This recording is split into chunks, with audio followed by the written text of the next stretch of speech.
Assalamu alaikum. Good morning, everybody, and Ramadan Kareem. We will talk today about one key factor, that is you, which is being ignored and consequently cause you starting complaining, disengaging in your work and in your relationship. Majority of the people are unhappy and they don't like their jobs. They hate their boss and they want to change their boss. They quit the job, joining another company,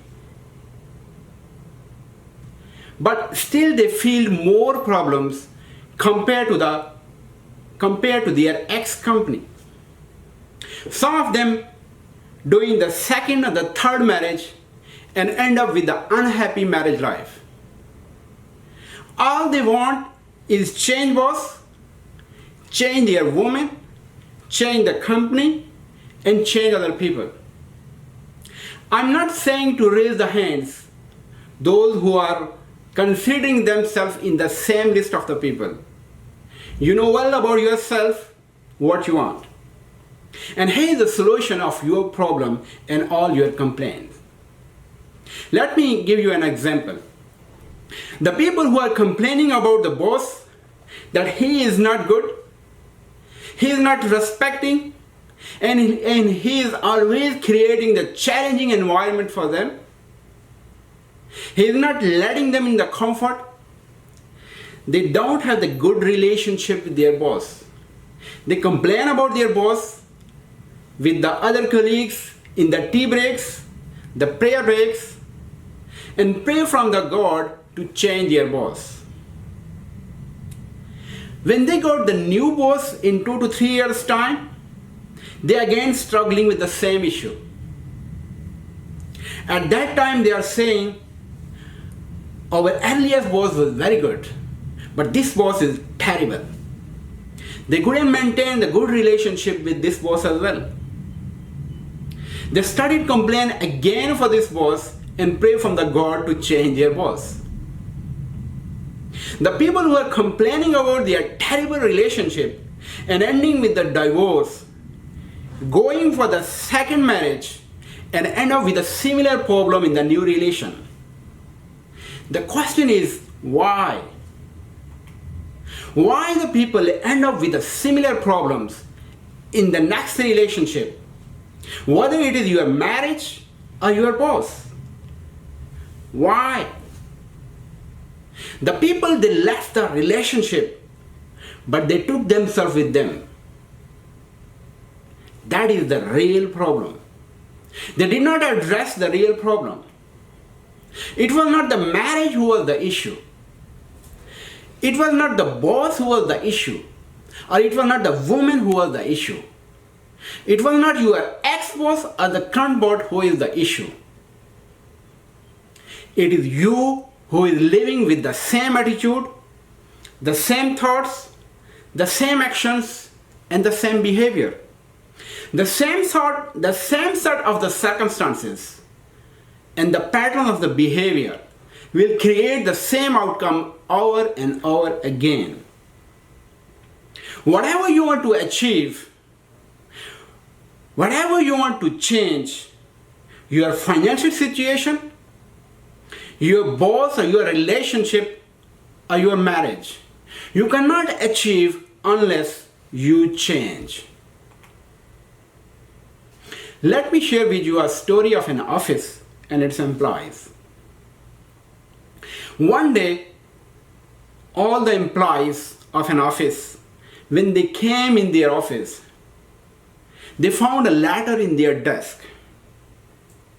And in that letter it is written, the person of this organization or the manager of this organization, because of whom your promotion was stopped and you couldn't grow in this company, your increments were on hold, he is no more. He is passed away last night. And if you want to see that employee's last time and want to join his funeral ceremony, then reach in the mentioned address in the next 2 hours. When all the employees reached there, they found that white grave cloth was wrapped in that corpse. They have the feeling of the sadness, but the meantime they were very happy that their growth biggest obstacle is no more now.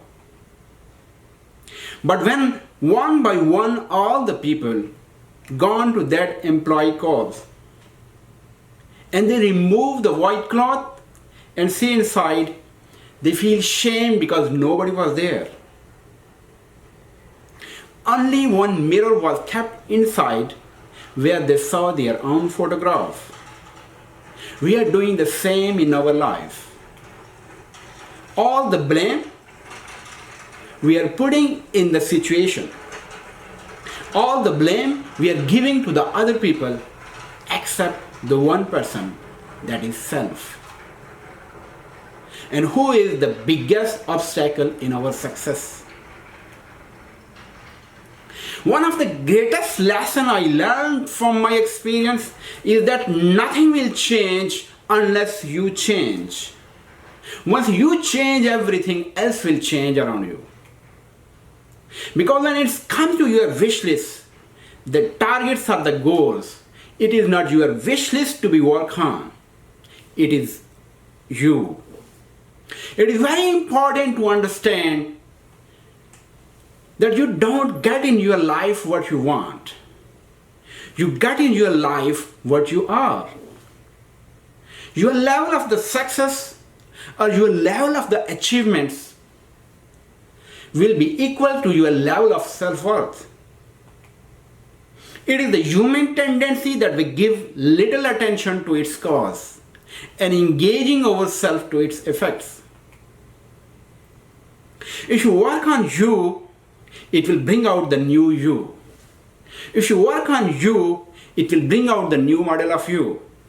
If you work on you, it will discover the new features of you. Let me explain you further. Your self-identity works like a thermostat. Just as a thermostat has a set point, you have also a set point. No matter what temperature fluctuations occur, the thermostat will bring the room back to the set point. If it is too cold in the room, the thermostat will turn on the heat to bring it back to the set point. If it is too hot, the air conditions will kick on to bring it back to the set point. This is true for your life as well. We all have our self-worth as a set point. If you view yourself as a low-worth individual, you have very low set point. If you value yourself highly, your set point is high.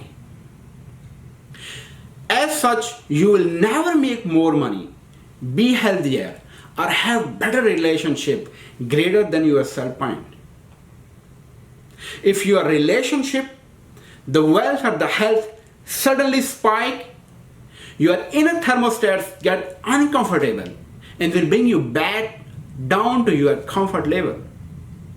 This is the reason that someone said that if all the wealth collected from all over the world richest people and distributed among the poor people, after some time it will go back to the richest people.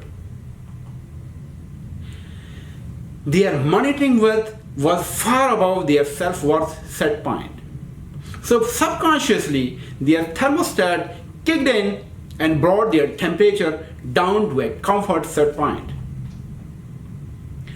Albert Einstein once stated that if you always do what you always did, you always get what you always got. You're required to work on yourself to discover the new version of yourself. There is a hero inside you. Work on your heroic self. You are the director of your life movie. You are the chief inspiring officer of your life. Consider your life as your company, and you are the CEO of this company. Ask yourself, what is the vision and the mission statements shared before your company? What will be your long-term and the short-term goals? How would you see your company 10 years from now? What will be your QIP for this year? Look at each department of your life. Your health, your relationship, your career, your finance, and your spirituality. Just 1% shift in your mindset and the actions today will compound and bring out the new version of yourself in a certain period of time. Same if an aeroplane intended path is from Dammam to Islamabad. Just 1% shift from its intended path in 15 to 20 hours will land it in the USA or the Canada or somewhere else. Just one small change of today can change everything in your life. Learn to work harder on yourself than you do on your job. Jim Rohn said, if you work hard on your job, you make a living. If you work hard on yourself, you can make a fortune. A very profound quote of the Rumi. You were born with the wings. Why prefer to crawl through your life? You were born with the wings. Why prefer to crawl through your life? You are meant to fly, explore and discover. It is your road and yours alone. Others may walk it with you, but no one can walk it for you. Your most life important project shall be you. Get rid of all the distractions. Work on yourself and design your life how you want. Thank you.